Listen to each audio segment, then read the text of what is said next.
So Annie goes for a walk, last seen hopping on a bus to Wicklow. Spoiler, she never comes back. And somehow, decades later, Ireland still can't get its story straight. Hey guys, let's talk about Annie McCarrick. She's 26, straight out of Long Island, New York, but living her best expat life in Sandymount, Dublin. She's that American friend everybody kinda loves to roast, but secretly adores tall, bright smile, bubbly personality, always up for a chat. She came to Ireland for college, fell in love with the place, and just stayed. You know the type one semester abroad turns into a whole new life. She had friends, she had plans, she blended right in, except, spoiler, she didn't. Because on March 26, 1993, Annie walks out her front door and poof, Ireland basically loses track of her. So that Saturday morning looks normal at first. Annie walks down to Quinsworth supermarket in Sandymount, just another young woman running errands. She buys the basics bread, butter, milk. The receipt is stamped at 11:02 in the morning. We're talking timestamp precision, like someone already knew this would end up in a crime file. Now here's where it gets creepy. Those groceries never get touched. Days later, when people check her flat, the bags are still sitting there untouched on the counter. Butter slowly going sad, bread getting stale like a little time capsule of a life interrupted. And think about it, nobody buys milk and butter if they're about to disappear forever. That's not someone planning to vanish. That's someone planning to come home and then never does. By the afternoon, things start to get murky. A friend swears up and down that she saw Annie waiting for and then getting on the number 44 bus to Enniskerry around 3:30. Now, Enniskerry isn't some random spot. It's that postcard cute village at the base of the Wicklow Mountains. Tourists love it. Locals call it a day trip. For Annie, it was the kind of outing she'd actually do. So for years, this became the accepted version of events. Annie went to Wicklow. End of story. But here's the problem: decades later, investigators basically admitted they don't believe she ever made it to Enniskerry at all, which means the so called last confirmed sighting might not be confirmed at all. So imagine this: the entire case for 30 years hinged on a bus ride that maybe never happened. It's like building a mystery on quicksand. And this is where the whole story goes off the rails. Because once Annie supposedly got to Wicklow, people start seeing her everywhere. One person swears they spotted her strolling through Enniskerry village like a tourist. Another says she was at a pub in Glencullen, which, by the way, is a good uphill hike away. Unless Annie decided to train for the Wicklow Marathon mid-afternoon, that one's shaky. Then you've got a post office clerk who claims Annie came in for a stamp. A stamp, as if the key to solving Ireland's most famous disappearance is hidden in snail mail.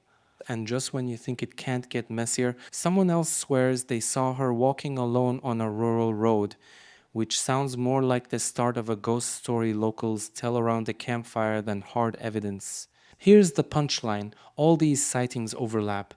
Different times, different places, none of them add up.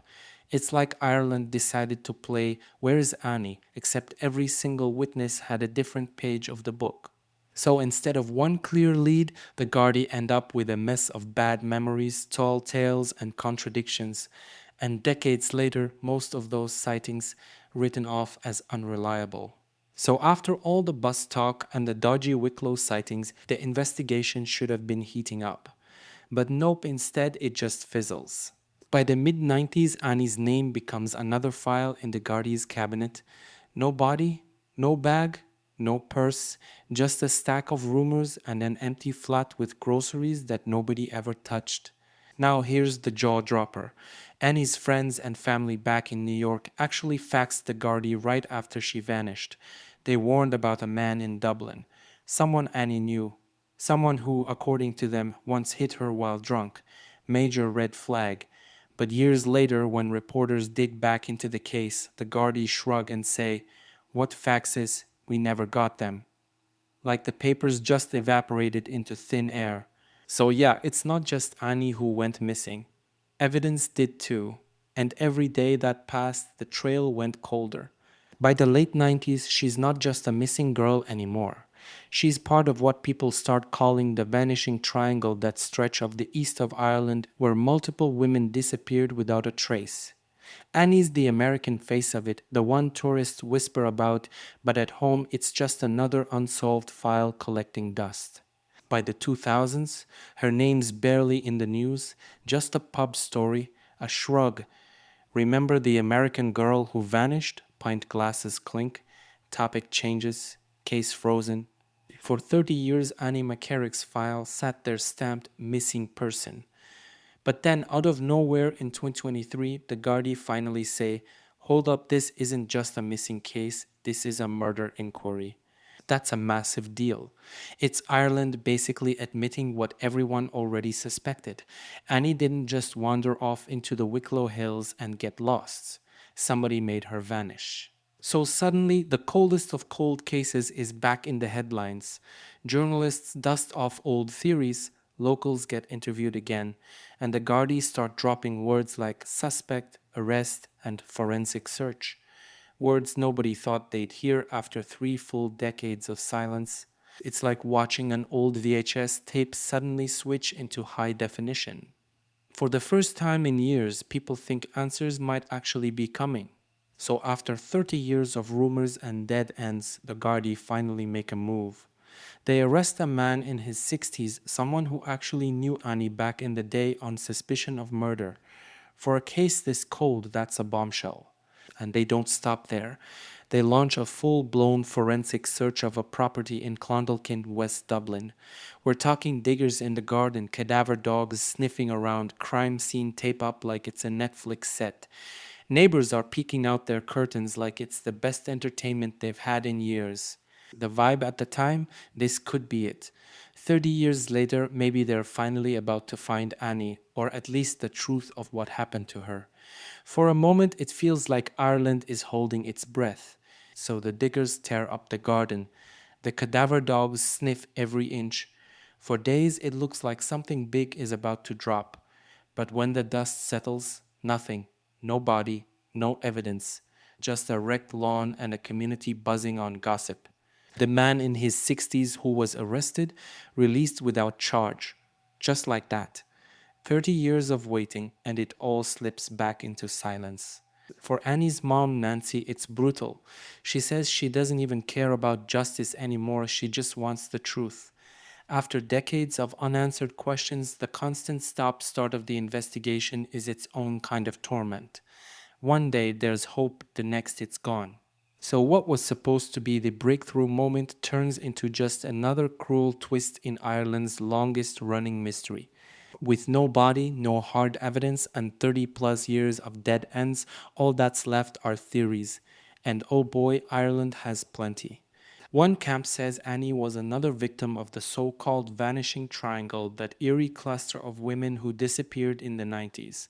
The serial killer theory. It's dark, it's cinematic, and it explains why nobody ever found her.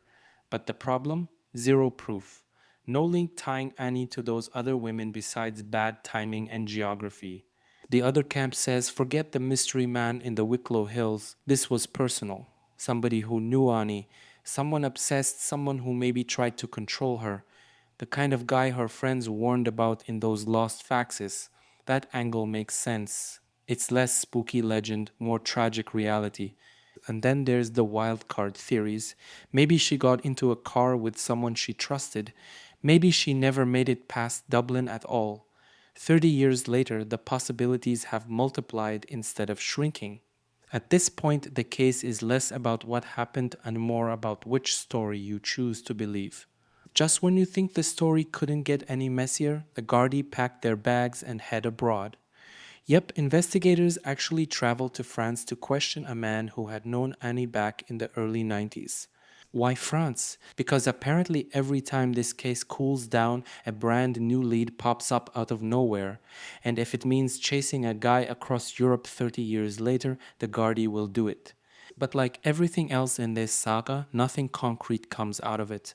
No arrest, no body, no closure, just more headlines reminding everyone that Annie's case is still dangling, unsolved, unsettled, unfinished.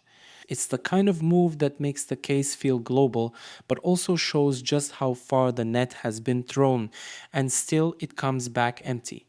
So, after all the bus stories, the dodgy sightings, the lost faxes, the cold decades, the murder upgrade, the arrests, the garden digs, and even a French detour, what do we actually have? Nothing solid. Annie is still missing. Theories are all over the place, and Ireland is left with the longest running cliffhanger in its true crime history. Think about it.